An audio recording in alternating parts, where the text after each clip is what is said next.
Hey everybody, welcome back to the Hammer Down Pro tabletop review. Today we have an unboxing of sorts. The OERLA, I want to say OERLA, I hope I'm saying it the right way, I don't want to butcher their name. OERLA has a knife, the Tac OL. I saw it online, it was for sale on Amazon around the holiday time. I'm just getting to unboxing a lot of stuff. This is one of the ones that I got. It was on a flash sale. I think it was only like 27 bucks. I think it's still only like 20 or 30 bucks. But if you're looking for a good outdoors fishing knife made of good steel that holds a good blade, a good blade edge, this might be something you might be interested in. They're a small company, and I think they're just trying to get started. If I read the bio right, they kind of got started right before the pandemic hit, which was crazy. But I like their style. I like the presentation. I like the box. I like, the way they had the pack. So let's get right into this. So, nice box, nice presentation for a new company. They had a little welcome, thank you for your purchase card, which was really cool. I liked it. The colorful paper. My girlfriend actually loved that. She was like, oh, that's great. I'm like, okay, all right. So she liked the paper that they had it in. It's a nice little touch though. If you're used to unboxing and you see something like that, that's a nice touch. I like that. It was real festive. It cheered me up when I gotta admit, it cheered me up when I opened it up. I wasn't totally totally thrown off by it. It was cool. So this is the OERLA. I want to say that name. I so want to say that name right. OERLA. It's O-E-R-L-A. OERLA. So let's say OERLA Tac OL outdoor knife. It has a number on the box and on the order form. But we're just going to go with that right now, and then let's run the specs on this. So the blade is 3.9 inches long. Overall, it's 9.4 inches long. The steel is 420HC, so good edge, but you want to, of course, watch it with the rusting and so forth and so on. So that's down the line. Weight is 9.5 ounces. The thickness is 0.19, so not super thick, but for the steel, the handle is black G10. Now, the knife itself has a nice weight. I like the weight, and the G10 doesn't hurt the feel of the knife.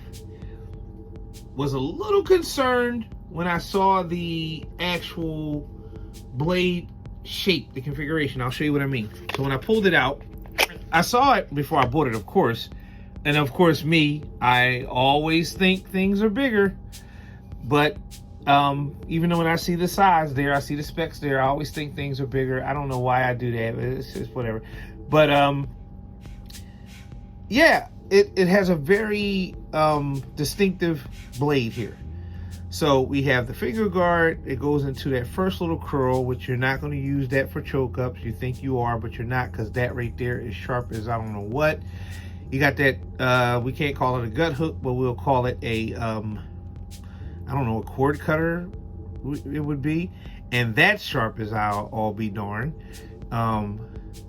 This blade goes into a nice edge, and it came pretty sharp, but I could hit it with a diamond sharpener, and I could get it a little sharper. It has these serrations on the back, and they appear to be sharpened, but they're just ground down. I don't think they really have a use other than making a knife look awesome. It looks really cool with that on there. And we would call this, I guess, a drop point. The top is supposed to be sharp. It's not as sharp as it could be. Again, out of the box, it's pretty good sharpness for out of the box. But if you fish or you hunt or you ever have taken a knife out and really did use with it, you would know you could hit it with a diamond sharpener and probably a whetstone, and you could get it a little tighter than that. You can get it hair popping, as they say. The knife presents pretty good. The finish, it looks like it's blasted. which is okay for the money you spent. You only spent 30 bucks on it. It has these grooves here and here and here and here, and I guess they do help. Not really, because the G10 is kind of thick. I don't know why they cut the grooves into the G10 that way, instead of just giving you more pronounced finger grooves. But again, you know, for the money you spent, the knife is it does present, it's really thick. The G10 scales do not seem to make it feel like it'll be that uncomfortable if you had to use it long term, you know, for feathering, making fire stick wood, prepping wood, or either doing some kind of bushcraft stuff. I guess this is what this is tailored for, or what it's marketed for. I mean, I think it'll be a great fishing knife. I'm always biased when it comes to fishing, because fishing is when you can do a lot of stuff with a knife.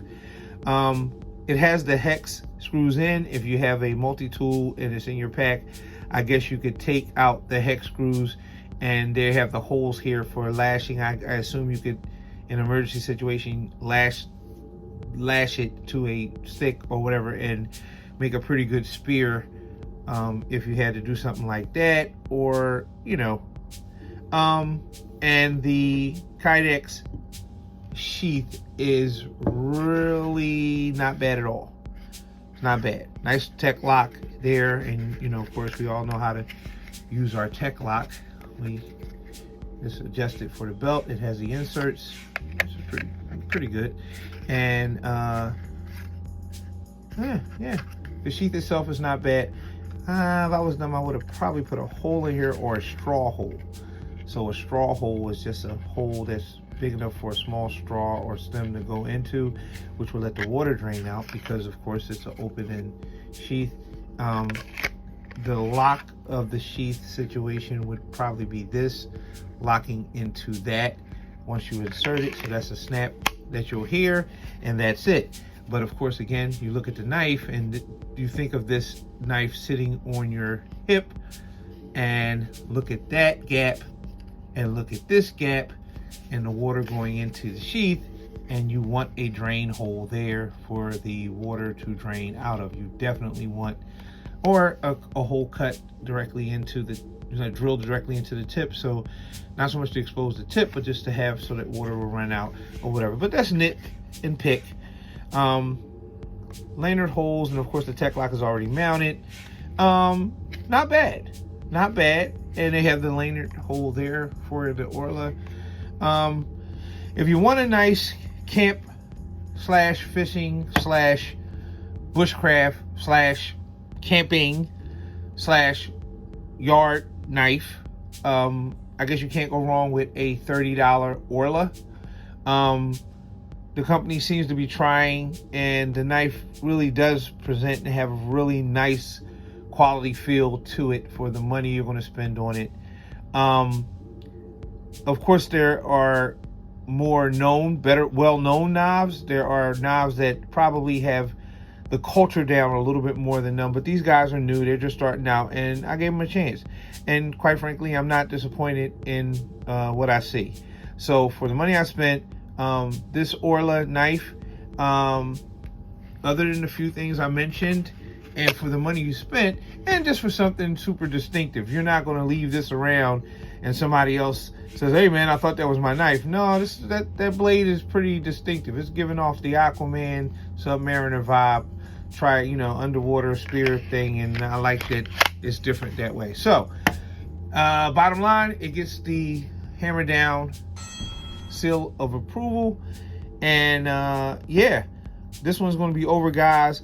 Congratulations to OERLA for making it halfway decent. Now, well, not halfway, it's making a great knife. It's a good one for the money. You guys did good. Great job with your presentation too. I want to show the box again with the colorful confetti packing stuff that my girl likes so much, and then the card, which is cool. And yeah, so this one's over, guys. Listen, if you like what you see, make sure to subscribe. Message me down below, comment, and yeah, don't forget, cut away.